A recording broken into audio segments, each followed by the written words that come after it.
Welcome back to the Data Science Hangout, everybody. If we haven't met before, I'm Libby.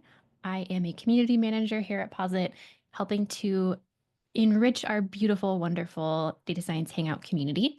I am also a Posit Academy mentor, where I help people learn R and Python to do better work with data in their everyday job. We are so happy to have you joining us today. And if you have not been here before and you're not familiar with our format, it's an open space to hear what's going on in the world of data across all different industries. This is where we chat about data science leadership. We connect with other people in our spaces who are facing similar things as we are. We learn about other industries, and we get together every Thursday, almost every Thursday, same time, same place here on Zoom. So we hope that you have this added to your calendar. If you are watching this recording sometime in the future and you want to join us live, there's going to be details below in the description box on how to add this to your calendar. Thank you so much to everybody who has made this the friendly and welcoming space that it is today, that it has been over the last few years. We are all dedicated to keeping it that way. So if you have any feedback about your experience that you'd like to share with us anonymously, good, bad, whatever, maybe even suggestions for topics that we could cover or people that we could have on, we are going to share a Google Doc or a Google form in the chat, and that will allow you to give us your anonymous feedback. But you could also find Rachel and I on LinkedIn anytime and let us know there, or leave comments on any of our posts, of course. We learned, Libby, that if we can automatically launch a survey right at the end of the Hangout too, and then Oh, yes, that that's way awesome. we can know like which specific Hangout it was associated with as well. So thank you to everybody who shared feedback in that Google form before. But now you'll see when you exit out of the Zoom, there'll be a pop-up survey there too. Oh, fantastic. Okay, so if you still have the link to the survey form and you want to use it, I think it's probably fine. We'll still find that feedback. But now I think that the Zoom uh, survey pops up in a browser tab from what I've heard. So look for that once you close it. I see Ted saying, yeah, that's right. Okay, cool. So we really encourage you to connect with other people in the Hangout. This is a place for us all to get together, and the chat is your space to have a party, have fun. We really recommend that you introduce yourself. What do you do? Where are you? What do you like to do for fun? Leave a link to your LinkedIn so other people can find you after our chat goes away. This is a very ethereal thing, or a link to your website or any other way to contact you. We really, really encourage you to share any open roles or if you're looking for a role. So if you have an open role, post it, a little bit about it, where it's located, some of the requirements, maybe if it requires a PhD or something, that's good to know. And then if you're looking for something, again, all of those details will help us in the community connect you with opportunities. There are three ways today to jump in and ask questions or share your experience. So, we're going to be having a group discussion, and that doesn't happen without everybody asking questions. So, you can put your question in the chat. If you can't talk today, if you don't have a mic or maybe you're in a very loud place, you can just put an asterisk somewhere in your question. We'll ask it for you. You can ask anonymously on Slido. There will be a Slido link in the chat that Rachel or Isabella will put in there. There we go. Isabella just put it in. That will allow you to ask anonymous questions, but you can also raise your hand here on Zoom and we will call on you to jump in, maybe if you have a follow up or something to that's the current conversation. All right. With that, I would love to go ahead and introduce our amazing co host today. Although I feel like, Rachel, you haven't introduced yourself. Rachel is my co host today. You probably all know her. She started the Hangout years ago. Rachel, can you introduce yourself? Yeah, absolutely. Hi, everybody. I'm Rachel Dempsey. I lead customer marketing here at Posit. And I don't know if anyone heard this in the beginning, but Libby and I are kind of in this like transition period here for the Hangout. And I'm so excited to have Libby coming on board full time. And so while we've been doing like 50-50 hosting the past few weeks, you'll see like starting to slowly transition over into more of Libby being the host here. I will still be here as well, but I'll be hanging out in the background and chatting with you here in the Zoom chat. I'm handing over my party in the chat license to Rachel. I don't know Yes, how I feel about I will it. try and spit up. Yeah. I miss the chat immensely. Um, okay. Any other housekeeping stuff, Rachel? I know that registration for PositConf 2025 is open, and also call for talks is open. So if you are looking to submit a talk, like it's time to start figuring that out. Absolutely. Yeah, I just put that into the chat right now, but I was interested if anybody is thinking about submitting a talk for the conference in Atlanta this year. I find the Hangout is a great place for us to all cheer each other on and get feedback and ideas for talks too. So Yes, excited about that. I'll totally. share some more information about the conference in the chat too. Cool. Awesome. Well, I'm excited to introduce our amazing featured leader today, Kanchana Padmanabhan, Director of Data and AI at Homebase.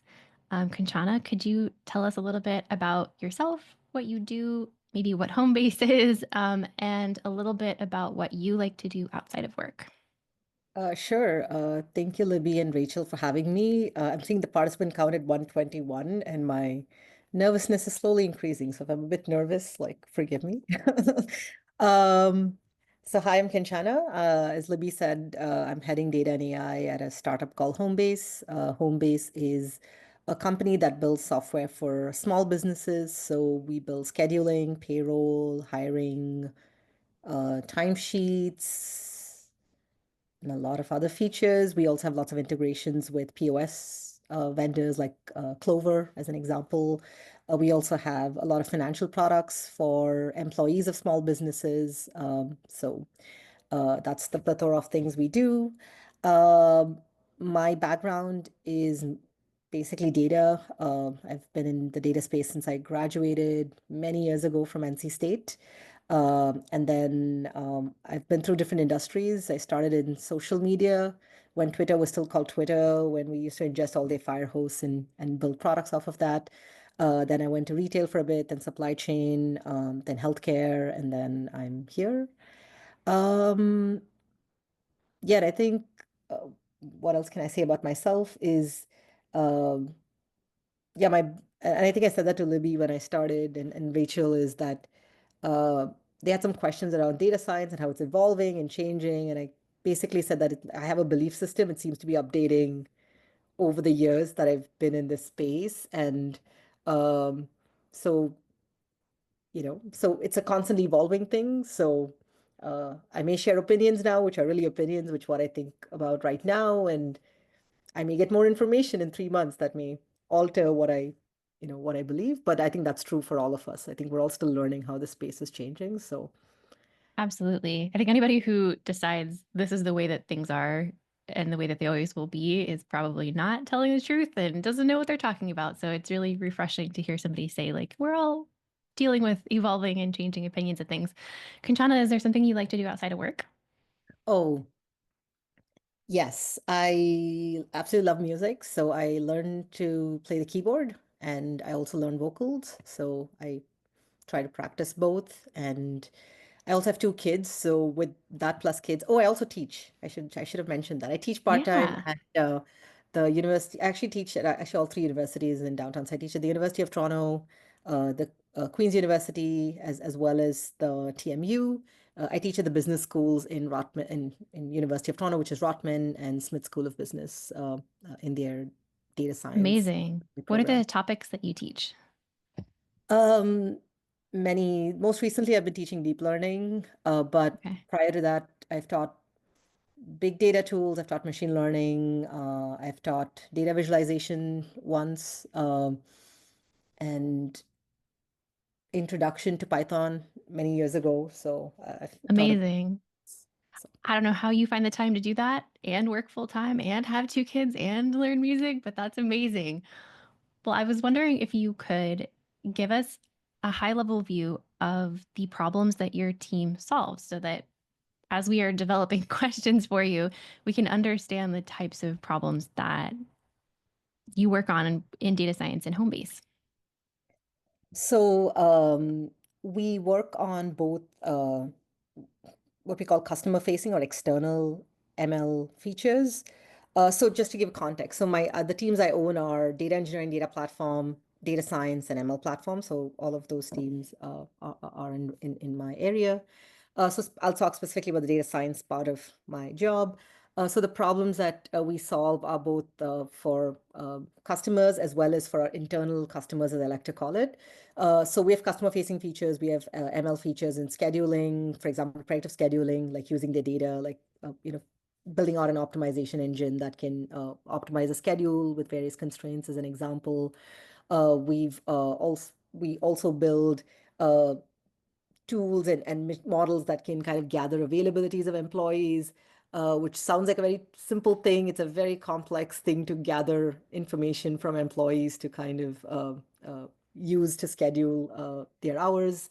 We also have timesheets and around how to optimize their timesheets and how to optimize their hourly billing and how that works. We also build models that are lots of risk models. So we have a lot of financial products. So we have an entire space around risk modeling that we build. We also build more for our internal customers. So we build recommendation engines for our marketing team so they could target appropriately. We build propensity models. Yeah, so a mix of lots of different types. I recommend predictive models. More recently, LLMs. I guess everybody's using LLMs now, so LLM type models. So just a mix of different types of models. Awesome. Thank you. And I already saw a question come in from Kylie. Kylie, would you like to ask? Sure. I actually have two there. So one, I guess I'll just ask both of them and you can answer them in whichever order. So the first was that you were describing the different teams that you um, sort of are in charge of or work with, and you said data engineer and then data science and all this stuff. And I was actually wondering, to you, what are the difference between those things? What is a data engineer versus a data scientist versus an analyst versus a software engineer? Okay. It's a good question. Probably different companies define them slightly differently. So I'll Yeah. just talk about how we define it or how I've seen it defined in my previous jobs. So for a data engineer, it's at least I have two data people, so data platform and data engineering. So they basically work on making sure that all of our data within our product, as well as external vendor data, all of that is collated, brought into one system, and then organized and ready to be used either for analytics, for reporting, for we also have data products. So just making sure the data is ready and available for these different use cases. The platform team takes care of the infrastructure, the ingestion, and also sending data externally. The data engineering team is responsible for all the transformations, like as the data comes in, the monitoring, the validations. And so that's kind of roughly the split. There's some overlap. Some people can do a bit of both. So it's not like a strict of like you don't touch another system. It's a bit more fluid on my team. For data science versus data platform, my data science team is primarily involved in, um, I would like to think, building data-driven solutions. So it could just be as simple as figuring out a bunch of rules that need to go in to solve a business problem, or it could be all the way to predictive models, hooking up an LLM, anything in that spectrum. And the ML platform team are the ones that providing the tooling. So making sure that real-time pipelines can be built in a repeatable way, or batch inference can happen in a repeatable way, or the data scientists can build their uh, prototype and they can package it up in either wheel or some way, and then can be deployed very easily and gotten into production. So the time that it takes from prototype to production keeps getting shorter. At least that's the goal, is to build all the tooling that can enable that. So between analytics and data science, I feel is always a bit of a gray area because uh, in the company that I'm in right now, and the one company that I was in previously as well, analytics was very heavily involved with business. So they were involved in a lot of business reporting. They were involved in a lot of um, looking at metrics with the business to kind of pull data that would support any of their campaigns and any of the targeting that they did or any of the business objectives. So for example, if you think of, oh, a certain 1D sign up is going down, then they'll pull all the data related to that. They'll figure out like why it's happening. And then potentially from the data, some insights could happen. Like, oh, you're seeing some correlation between this particular incident and something that happened there. So they're pulling it. And once it comes in the realm of potentially needing uh, slightly more sophisticated models potentially. Like if not that analysts don't build models here, they build some simpler ones. And once let's say they think of, oh, we want to start targeting more specifically using our data, which is not just let's gather some insights, but let's massage and kind of analyze all our data and figure out who to target. Then it becomes a bit more of you need a larger system for that, and the data scientists come in to like figure out how to build out that system. Again, it's not.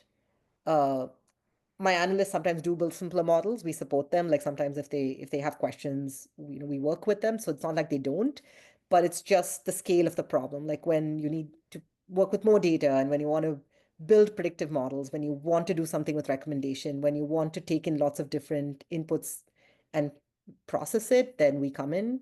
But like I said, it's very specific to this company as well as some previous places I've been.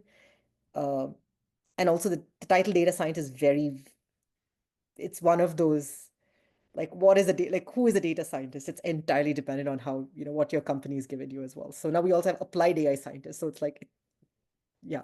So but I won't go with the title, but just roughly what my teams do and what the analytics team that we have do. So Yeah, I hope thank that you. answered the question. Yeah, definitely did. Well, and I was just having a conversation with a colleague of mine about this, so I just thought I'd pose it to you and be like, well, what are your definitions? Yeah. Thank If you. everybody has different ones, please feel free to add them in the chat. I saw a couple of people add them. And I think, Kylie, that answered your other question too about like, what Yeah. do you model? Yeah. Okay, great. Fantastic. Thank you, Kylie, for the amazing question. I see, Abigail, you had a question earlier in the chat. Are you available to ask it live? Yes, hi, thanks. So when I started doing data science, it was a lot like here's a linear regression, like the data stuff was easier, and now it's LLMs where there's just like a lot more theory and a lot more math that you could possibly understand if you wanted to. How do you figure out like how much math or how much theory is like the right level for you to learn? Like if you're using a particular model versus like if what you need to get into is like the engineering or the topic knowledge or something like that. Like, do you have any like useful heuristics for other people trying to figure out like, is the thing I need more math? that's a really good question. And I feel like it kind of came up when Libby and we were also chatting a little bit of, um, so okay, I have to talk a little bit about how I built my team, but maybe I'll start answering your question and then we'll get there. So, how much uh, math do you need? I think it's important. I think that you need enough math to understand that these LLMs are basically probabilistic machines and that they are not going to, they're not sentient, right? They're not going to understand what you're saying. And I think that's a really important thing. Like I think I see a lot of people not even not getting there. So I think if that level of understanding there, I think it's a great start because I was in a demo just before this, and it's kind of like very interesting company, but they call their LLM a name and refer to it as she and says she has knowledge and it's just, I can't get beyond that to actually enjoy the demo because I'm like, I'm so stuck in that bit of terminology. So I think if you have the understanding of just one level of like how these transformers work, right? Not every math, not how they are trained, not even like the exact algorithm, but just understanding what they do from the perspective of, oh, it's a weighted average, right? You're learning the weights and then you're producing some vectors and then these vectors are thrown into an n-dimensional space and then you're predicting based on what's close to each other. Like that's kind of what you're doing. So I think you have that level of understanding, you at least know, and you're not surprised by the answers the model is producing. I think that's the most important thing. You're not shocked that it didn't understand something. You put in, you're able to like reason out that. For my own, I think, company, I think one of the things I've had to do is two things. One is that my team is a mix of what you call uh, data scientists, um, what I would call more traditional, like the ones we were, like we built predictive models, we understood data, we did exploratory analysis, we built a certain type of models, and a few people who have done research in LLMs, who do understand the deep parts of the math behind it. So once there's a cross pollination, like together they're learning. Some of them come from research. They're not very used to how to work in a product environment, how to build product features. but they know how they understand the math and the research, and then vice versa, right? These folks don't understand the depth of LLMs, but they do understand how to produce good models and output things. So it's a cross-pollination.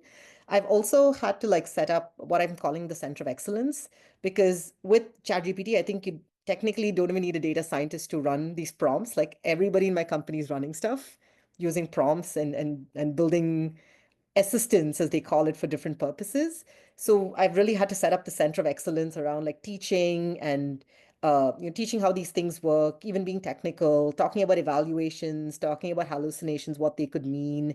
And so it's become a constant, like teaching, providing guardrails, making sure people are thinking about the right things. So because not your math can be learned by people who want to and who are also probably it's easier, but there's also a whole plethora of people using these tools that are not going to learn the math. So it's really making it consumable for them in a way that like taking the probabilistic idea, but like kind of teaching them in a simpler way that they would still have that intuition rather than knowing the math. So that's been a big part of what I focused on almost for the half of last year, and I think I'll continue having to do that. Do more. And we're doing that more specifically with cohorts of different groups from business and sales and all of that as well now. So Thank you. Amazing. Your answers are so thorough. I love them so much. You're like covering all the follow-ups that I would possibly ask. But I do have a sorry. follow-up because you mentioned having a center of excellence. I'm wondering, let us know in the chat if you have a center of excellence as well. I'm curious because that's been growing. But you also just recently, in the past several months, set up, helped organize, however you want to say it, a hackathon, but it was a special hackathon. It wasn't just like we're going to get together and bang out a problem really quickly. You really centered the learning and expanding everybody's horizons around the topic. Yeah. So could you talk a little bit about how you did that? Because I think Oh, other people yes. would love to do this too. Yes. So this happened in November. So we typically have 2 hackathons a year, and I kind of hijacked this one for this purpose. So what I really wanted was there was a growing interest in the company with LLMs, and different people were excited to try things. We had set up an internal community called the AI Builders Community. It's a Slack channel where people who are building with this could come and ask questions, and we would support. Uh, but the one thing I realized was, I think, as Abigail mentioned, that there was no context to how these models were working. And so people would try things and be sometimes frustrated with like not getting quite the output they want. And the other thing that I was noticing was people, I think it's happened to us many times, is like we get so enamored by the technology, we forget what we're solving. So it's like at the end of the day, we're solving user problems, we're solving either some problem for ourselves or we're solving some problem for our customers. And so you want to center it around that when you're solving, even with an LLM, because it doesn't matter if it's an LLM or a XGBoost at the other, it doesn't matter as long as it's solving a real problem. So what we did was we kind of did a few things. So one, we said that part of the hackathon would be learning. So, and one learning was obviously the technical side of things. We went through how LLMs work. We went through how to evaluate them, how to think about evaluations. I also had one section on security and like what these APIs are, what data should you throw in, what should you not, and how should that work. And then another piece of it was that I also invited my head of design and her group to talk about customer centricity. Like, what does it mean? Like, how to do a mind mapping, like how to think about a customer problem and how to center yourselves on the customer problem. So we had these two sides of like, let's think about the customer, let's understand this technology, and let's put it together and for a couple of days of hack to come up with something interesting and useful. And one other piece that we did was we gave each team a mentor, an executive mentor, like from our VP, CTO, VP level and up, so that they could kind of see what these teams are building and they could guide the team from the perspective of like, will this solution be useful? Like, what are some things to think about? Because we think about the technicalities like hallucination, but there's also an individual or a human on the other side who's going to use it. So kind of centering them around what to think about, what's the business problem, like what benefit should we see? So we also gave mentors. Also, at the end of the hackathon, I organized these office hours with my principal and staff engineers so that people could come and just vet their solutions. They could just tell them what they built. So one, the engineers have a sense of like what's going to come downstream, like what's going to come 2 months from now, because many of these solutions are quite productizable. So what's going to come downstream, but they could also give them some insights into, hey, what are some caveats that could happen in production? Like what are some things to think about? Like latency is a big issue with LLMs. Like we all know that. So if you're expecting a system that needs a fast response, then latency is something you have to consider. So we had an office hours with a bunch of our senior engineers across these different domains, data, product, infrastructure, and so they could give their advice. And so what they had to present was their solution, but they also had to present their learnings and the feedback they got from this engineering group of like, what does it take to take this feature into production? So yeah, that was kind of, I think I covered most of the pieces. So Yeah, that's amazing. How many days did this last? I'm wondering. it was actually 5 days. Okay. So we had our training sessions between Monday and Tuesday afternoon, and then the teams had like about 3 days, so like 2 half days and 2 days to hack. And between that, they had office hours; they could go whenever they were ready. So it was like spread out. And then the Friday afternoon was our show and tell or the hack presentation. So Amazing. it was tight. I would love to hear from anybody in the chat if they have hackathons at their kind of place where they work, and do they look like this? Do they look different? Did you enjoy them? I'm really curious because I have never participated in a hackathon myself. I came very close to volunteering to mentor for one for like undergraduate students, but I just didn't have the time. But I haven't experienced them in a professional organization before, so I'm super curious. Kind of on this same topic, I saw Runhua, you had a question about challenges for LLM projects. Are you available to ask? Yeah, I think how to say, lots of company we talk about a large language model and the generative AI, and lots of companies spend a lot of money on that, and but I think maybe many of companies they not get much from profit from the AI, and I think could you explain what the challenge and how to be able to convert it to a profit ROI you see, and what do you think about the agent system? Because now the agent system can be able to replace some of the, maybe most of the data science work. So what do you view about that? Sorry, too long. No. It's a good question. The short answer, I think we learn along the way. That's the short answer. But I can tell you what we think about and how we think about. So for LLMs, I think there's two parts. So I'll talk about one part very briefly because I think Ronha's question was more around the cost. One is just, you know, evaluations and actually putting your evaluation set together, actually getting your metrics in place, doing qualitative and quantitative validations, kind of knowing where the boundaries of your failures are, like where are you going to fail, having to actually collect manual label data. People think label data has gone away. It hasn't. Like you still have to evaluate the model, even though you don't need the millions of data points to train it, you still need some set to like validate it. So that has to happen. So that's a big part of the support we're giving and the coaching we're giving, is just that just because it works for a couple of examples doesn't mean this works, and you still have to validate it with the same rigor you would any other machine learning model. I think from a cost perspective, I think I was definitely nervous when everybody got excited about LLMs. My first instinct was also that, oh my God, cost is going to go through the roof. And what I realized was I was the person who needed to solve for it. And so what we do is, yes, these OpenAI endpoints, you know, as you scale and or any other like Anthropic or any other endpoints that you use can get expensive over time, definitely.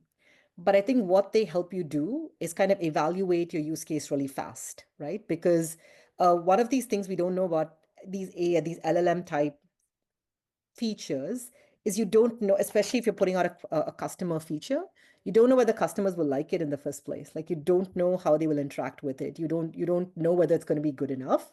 And so the key thing with AI, and I think it's always been true with ML, but I think with LLMs, it's also true, is the iterations important. Like how fast can you ship a version and how fast can you get feedback from it?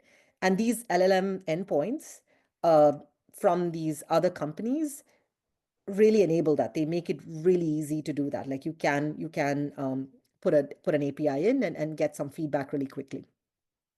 But I think one of the ways that I have built out, or we continue to build out these kinds of endpoints, is the product. I mean, well, the product feature. We're the ML platform team. We build, just very common patterns. We build an API, so we kind of encapsulate. So the product doesn't hit OpenAI directly. We have an encapsulation layer. They hit it through us. We hit OpenAI.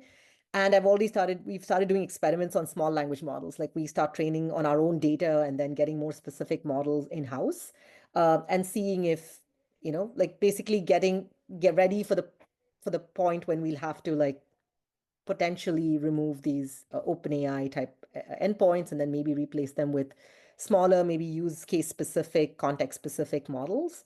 That's experiment that's ongoing right now.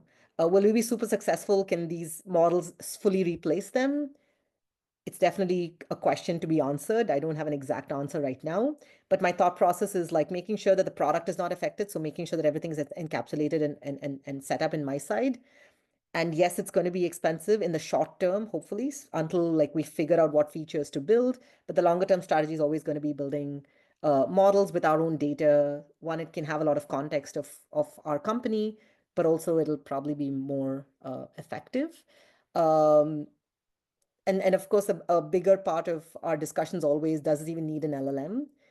Can we replace it with a much simpler model? And for many use cases, it could very well be the case. Like we can probably, an LLM is a short answer, but it doesn't have to be the long-term strategy. So we may not even go with an LLM 6 months down. We may replace it with a bunch of simpler models. But that's definitely a learning that I'm having as well. So if I'm in a Hangout 1 year from now, I may have more firmer answers on how that exploration is going. So Thank you. Yeah, no, that's really, really helpful. I think a lot of people are sort of having the same questions and the same experiences as we go through the LLM hype cycle, I will call it. I don't know where we are on the hype cycle just yet. I think we might be like edging towards the downward, the downward slope, right? Into the trough of disillusionment or whatever they call it. I wanted to ask because I remember looking at your LinkedIn and thinking, wow, Kanchana has been in the management space in data science for a really long time. You came into industry from academia and you very quickly went into management. How did you know it was time to be a manager? Did you always want to be a manager? How did that happen? I I think I always tell my boss, like I'm one of those happy managers. Like I want it. It's a calling. Like I enjoy it. It's what I thought I wanted to do. I think even when I was in grad school, we were a team of 15 PhD students in my group, 15 men, me alone. So it was just naturally, it was something that I picked up, like supporting people with their projects, like just collaborating, making sure things were going on track, like because research can get sometimes very lonely and you're like on your own trying to figure something Mm-hmm. out. So just making sure that people are on track and that they were getting the support and kind of, getting organized. So I think it was instinctive to kind of make sure that not just my work was going well, but everybody was moving along. It was just instinctive for me to do that. And so when I went into work, I found myself in a similar space of like always caring about the bigger picture, always caring about what's going on holistically on the team.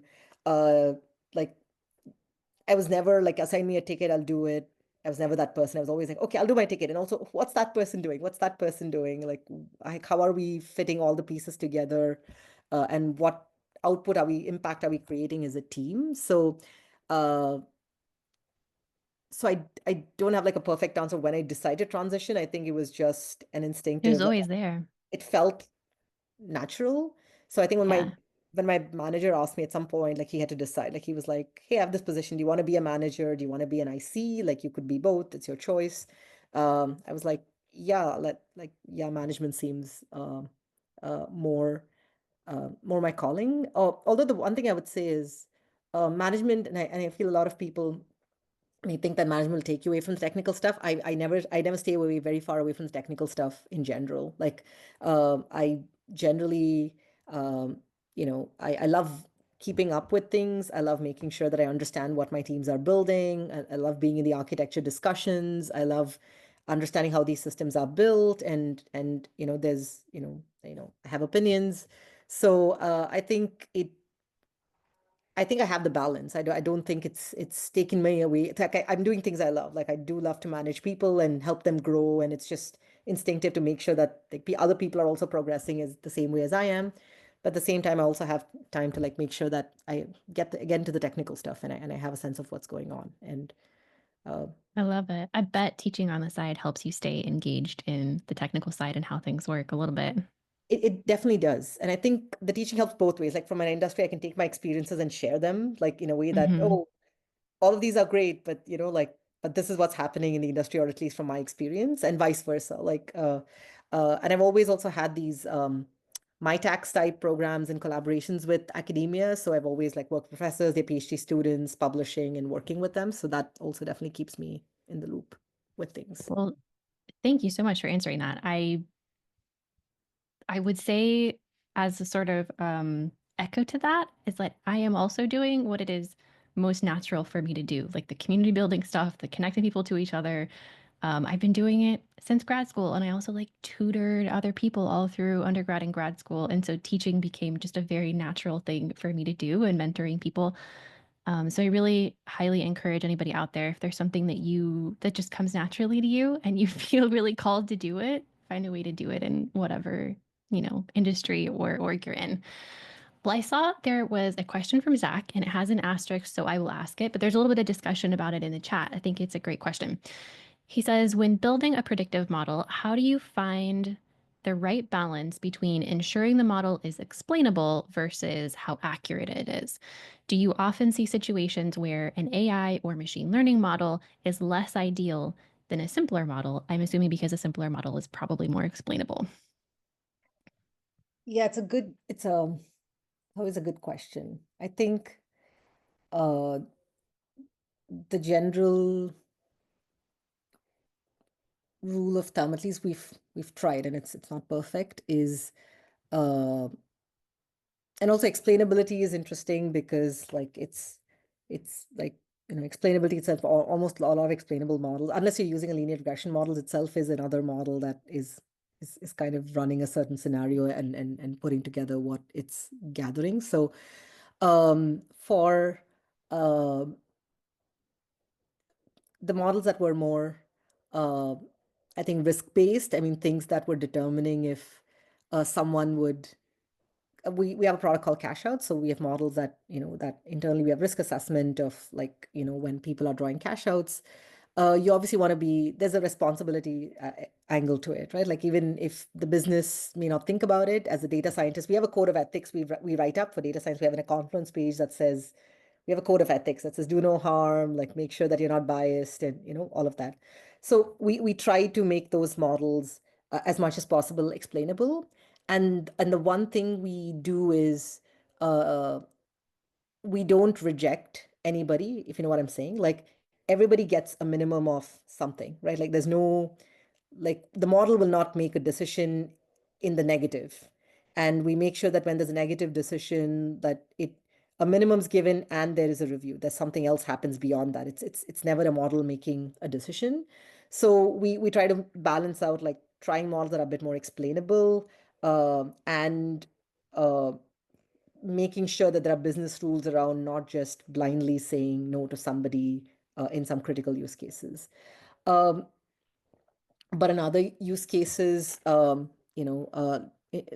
what we try to do, at least in the recommendation type use cases, is we still use more complex models, but we try to vet the output to kind of make sure, like to the best of our ability, if there's no bias and if there's nothing else we're missing, like just try segmenting it different ways and seeing if a particular recommendation is given to a particular cohort, and if there is, some inherent, demographic or other types of bias that exists. So so in those use cases, we try to use more complex, but we do some post analysis to make sure. In a financial thing, we make sure that the model is not making a negative like if there's a negative recommendation, then it's a review, it's some minimum, it's just other business rules kick in, and it's not it's not blindly saying no to somebody. So, Right. Yeah, but which has it is been, very challenging to make those decisions. yeah, it's been in the news a lot lately, right? Like models making decisions that negatively impact people, Yeah. and not having any oversight into them. So avoiding that is a huge deal. All right, I have a Slido question that I think is wonderful. Thank you, Slido person. Um, any success stories / advice on advocating for better analytics tools and better analytics infrastructure? And this person is saying that they're someone who is new to a larger company, like 1,000+ people company, where maybe less than 1% of people use code first analytics tools. Okay. Let me think about this Have you question. ever been in a place where this is a problem, or is this something that you haven't I, experienced yet? I think I've definitely had to, not from an analytics tooling perspective, but I've definitely, even this year, had to get buy-in for revamping our entire data architecture because it Mm. was in a place where our pipelines are failing and stakeholders are not getting the data on time. And so so the discussion became like, oh, we need to re-architect things. We need to like reorganize our data. We want to move to using more data bricks. Redshift was being used as a PostgreSQL. We do not need that. We need to have like proper tools for the proper things. So a lot of it had to really and do with uh, just putting into the context of business value. I know it sounds cliched, but that's really what helps. Is talking about like how many hours is my team spending on these types of problems. We have a dedicated person every week on call, and literally on call just means that helping fix some of these things, and it's not even a great productive on call. So it's going through the motions of and then with the MLAI advent, like it became more important that our data infrastructure is in place. And so it was really making the case around like time spent, how much money is a data engineer making, how much money are we spending on this, how many failures are we having, how many times have we delayed things for marketing, and in turn delays ads. And ads, if anybody works on it, and I'm assuming many people do, any delay in sending data actually causes a ripple effect. It actually really affects things. So it's really putting the case together with all these things and saying, oh, by the way, this is a proposed solution, and this is how easily you can onboard, this is how long it'll take. And one thing that's really helped me with especially new analytics tools, because I am trying some of these new LLM based tools. We did a POC very recently, not successful, but we definitely did a POC. Is just more of scoping it out as a POC, like scoping it out as, we can try it. It'll just cost you maybe 10,000, 20,000, whatever it is. You can scope out a POC and then go from there. And if it's useful, and if you can have the right people testing it out in that phase, that also helps you get buy-in, which is kind of what I'm trying to do with a newer BI tool. We have Looker originally, and it's become a mess over the years, and it's very painful to use. But so we're trying to move to another BI tool, and that's what we're trying to do, like basically get a POC going and then having our business users, our power users, and some key people start to test it. And if they see value, it becomes easier. So not a perfect answer, but just stuff that I've done or tried in this I think that's a space. great answer. Gather the information, do the legwork for the research to make it easy for them to say yes, and have the answers to some of their questions ready to go, right? Like, I feel like that's standard prep work that everybody should do when they're pitching anything. I appreciate that. I love it. Okay, we have a billion good questions. Let's find another fantastic question. Let's see. Hey, Rachel has a question. Rachel, do you want to ask yours? Sure. So when you're talking about building models, I'm thinking about conversations I've had with customers the past few months, when they build a model for a team to make a decision who haven't used a model to make a decision before. And I was wondering, like, how do you communicate what that model is to them and explain it to them? And like, what tools do you use for communication of that? Well, it's a great question. For me, that starts with my definition of done that I have for my team, which is like, unless somebody's using it, your model is not done. I think a lot of these two things. One is that understanding that model building is an iterative process in the sense that you slowly get requirements from our end. Like no end user is going to come and tell you, build me this thing. It's always going to be a vague problem that you're trying to like distill down into something technical. So the first step is like, can you distill it down into something technical and then explain to them what outputs they're going to get? Like, what are you going to get out of this model? How will you use it downstream? Like understanding how these outputs are going to be plugged in, whether it's into a Google ad system, whether it's into like an in-product uh, messaging system that's going to recommend things at certain points, like whatever it is, like kind of understanding that. And then what I usually recommend to my team is let's put a quick POC, like let's put one iteration of this model together. It can be slightly rudimentary. We can still have metrics and everything, but let's get our baseline model ready to go and let's get an end-to-end going. Let's actually hook it up and let's actually see what it's going. Because I mean, as like all of you will agree that machine learning models are never finished. Like they're living and you get newer versions out, and at some point you stop updating them for whatever reason. But eventually, so I think it's really getting that first iteration, and I focus a lot on getting V1s going, which are like more end to end and not just us iterating on a problem by ourselves. And I think that generally helps. And I think the caveat and the learning that I've had to work with the team say that, hey, these things are iterative. Like, yes, the first version might not look ideal, but we'll try to solve for this subset of use cases, right? This one subset of things will be solved. Yes, a lot of other things you asked are not solved for, but we can get to it over time, right? It's going to be built on top. But I first need to know how you're going to use this and where do we need to hook it up? What's the engineering? What's the effort required for you to use it? And so if they're not willing to engage at that point, then you kind of know they're probably not as serious. And then maybe you can abandon your project sooner. But if they're willing to go the next length and say, okay, yeah, let's try an experiment, um, then you know they're a bit more serious. And then it helps us to continue working with them. Um, the one other buy-in, at least since a lot of times I've worked on product companies, so this helps, is get a buy-in for like what I call R&D experimentation, where I say, we're going to spend a bunch of money, like let's say we're giving cash outs, anything, we're going to spend a bunch of money, but this is for learning. It's a learning budget, right? We're going to run some experiments. Yes, some of them can fail, but I'll cap it to say 10K or 5K, whatever, something that's manageable for them that they can accept. But this is budget that, let's assume this is gone. This is just money you've paid out, but this will give us learnings that can help us build the next version. And then our stakeholders also feel a little bit easier about running an experiment, so they don't feel it's on their head if something fails. So Thank you. Thank you, Kanchana. All right, we have reached the 50-minute mark. Somehow 50 minutes have gone by. I don't know how that happened. It was very quick, but I would love to try to dedicate at least part of this last 10 minutes to some sort of career development type questions, because I see some coming in on Slido and also in the chat. So if you're up for that, I would love to tackle that. Sherwin, if you are available, I saw that you had asked a career development type question. Would you like to ask that? So hi, yeah, I'm available.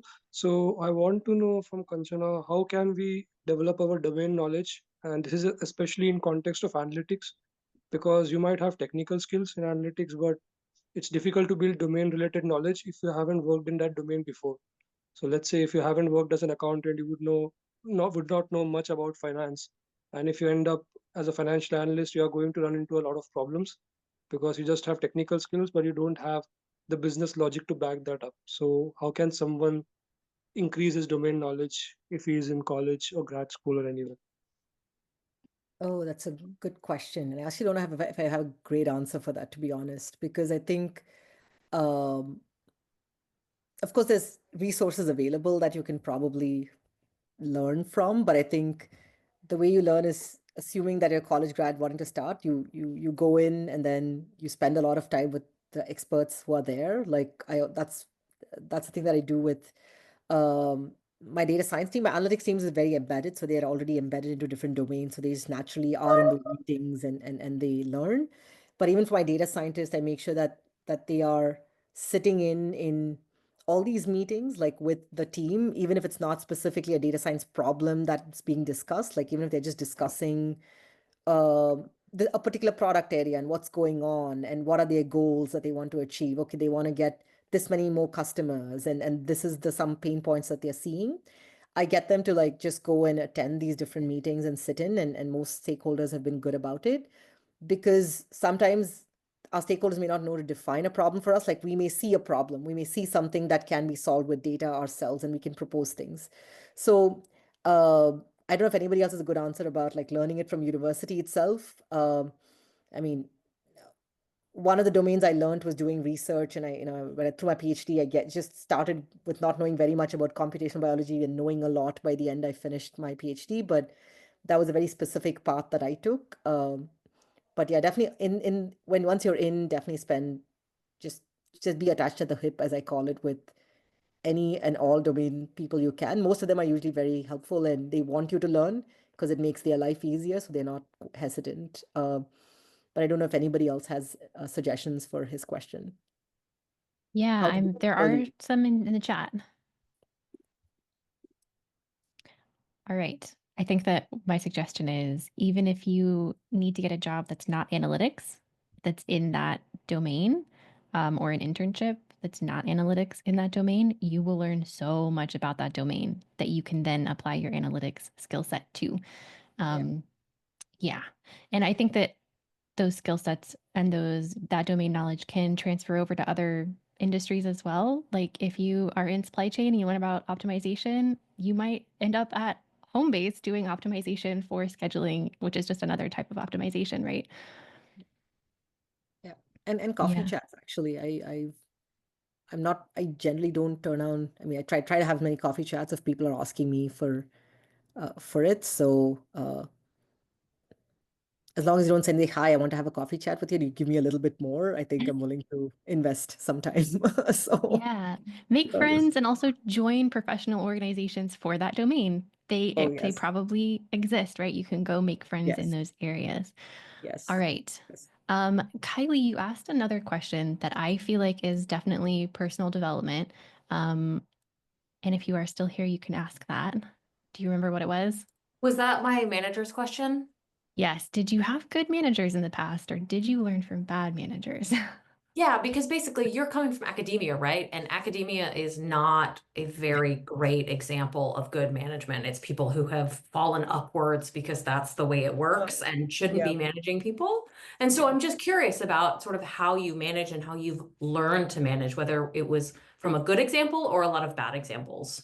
Oh, I love that question. And that academia thing hit home so badly. It's like, oh my God. Yeah.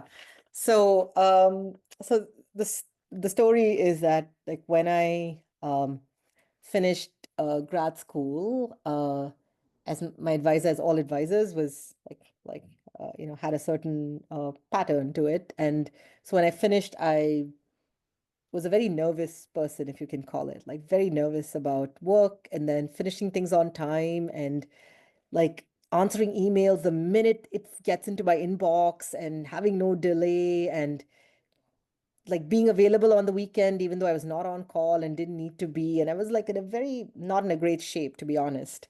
And then I had my very first manager, Eddie Kim, who literally came to me one day and said, okay, you're going to leave your laptop at work on a Friday. He came to me and said, you're going to leave your laptop at work. And I said, what's going on? And he said, like, I'm seeing you reply to things and doing things. Like, why are you doing that? You're doing two things wrong there. One, why are you doing it? And two, you're setting a bad example for the rest of the team. Like, why are you responding to something and you're setting the expectation that everybody else needs to when it's not necessary? You're kind of creating a weird peer pressure situation that you don't have to. So, and he's also like, even if I send out an email and it ends up in an odd hour, clearly I'm not expecting a response. If I did, I would mark it as urgent, like, like I would do whatever. And he made me do that. And I suddenly realized, oh my God, like this is a way to live. Like I can do this. Like this is a way that people can be managed. And it's not like I have to be on my toes the whole time.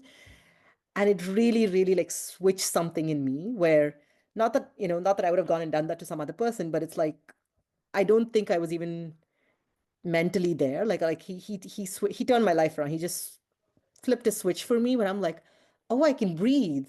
It's okay. Like yes, I can work through these things. Like every piece of work has a deadline. I can work through until the deadline. And so I think I would say he made a big difference. And he had this right balance of um like being flat, like his organization was very flat, like everybody could talk to him and anybody else, and he didn't treat anybody any differently because of their titles or how senior they were or how junior. And at the same time, he knew the right point to like set up his, like, but everybody knew he was the leader, like, like, that he's the leader, you're not going to disrespect him. And he hit that balance, and I kept trying to figure out how he did it, and maybe I imbibed some of it myself. So and have I had bad managers after? 100%. Like I have. Like I've had people who expected a certain type of behavior, but I have generally fought against it, and I've always like always uh at least at the very least try to protect my team, like, because and make sure that my team still was sane and healthy, and manage my own relation with my manager, but try to keep my team protected and safe, and give them the same thing that my manager gave. So a bit of both. Yeah. But my first experience was with a excellent manager, and so he really genuinely changed my life. So Thank you. That's wonderful to hear. I think that a lot of us here in the chat have probably been that person who was answering emails too quickly and setting a bad precedent, and then later ended up really regretting the fact that they had set the instant precedent on email responses. So thank you. Yes, I had a manager once who said, "Hey, Libby, there are no analytical emergencies. Like you can answer that email tomorrow, or you can do that tomorrow." Well, we only have 2 minutes left, so there is not a lot of time left to ask anything very deep. I feel like you answered what I normally would ask, which is a career advice question with that one, so thank you. I did want to ask really quickly, just because it got asked, I think, in Slido, and that is just about tech stack. Is there any way you can talk about like what types of tools your team uses and what yeah. languages they use? Oh yeah, absolutely.